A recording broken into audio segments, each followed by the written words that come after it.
Genesis chapter 14. At this time, Amraphel, king of Shinar, Arioch, king of Elasar, Kedorlaomer, king of Elam, and Tidal, king of Goim, went to war against Bera, king of Sodom, Bersha, king of Gomorrah, Shinab, king of Admah, Shemeber, king of Zeboam, and the king of Bela, that is Zoar.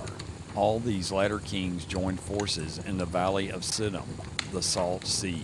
For 12 years they had been subject to Kedorlaomer, but in the 13th year they rebelled.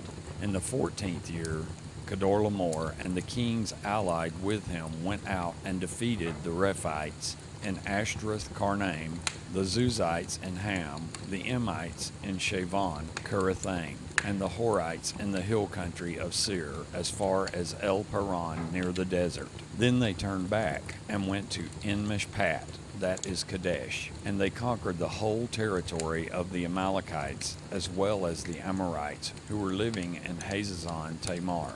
Then the king of Sodom, the king of Gomorrah, the king of Admah, the king of Zeboam, and the king of Bela, that is Zoar, marched out and drew up their battle lines in the valley of Siddim against Kedorlaomer, king of Elam, Tidal, king of Goim, Amraphel, king of Shinar, and Arioch, king of Elasar, 4 kings against 5.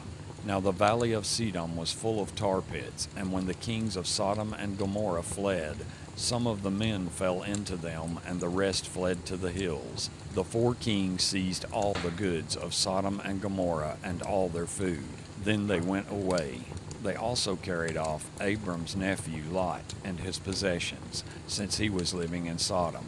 One who had escaped came and reported this to Abram the Hebrew.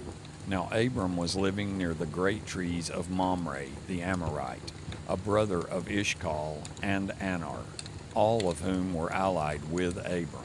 When Abram heard that his relative had been taken captive, he called out the 318 trained men born in his household and went in pursuit as far as Dan.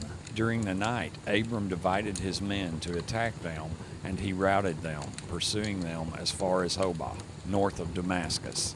He recovered all the goods and brought back his relative Lot and his possessions, together with the women and the other people. After Abram returned from defeating Kedorlaomer and the kings allied with him, the king of Sodom came out to meet him in the valley of Shavah, that is the king's valley.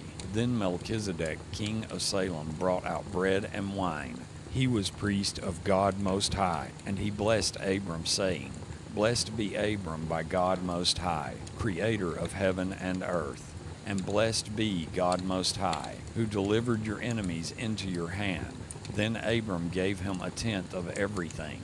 The king of Sodom said to Abram, Give me the people and keep the goods for yourself. But Abram said to the king of Sodom, I have raised my hand to the Lord, God Most High, creator of heaven and earth, and have taken an oath that I will accept nothing belonging to you, not even a thread or the thong of a sandal, so that you will never be able to say, I made Abram rich.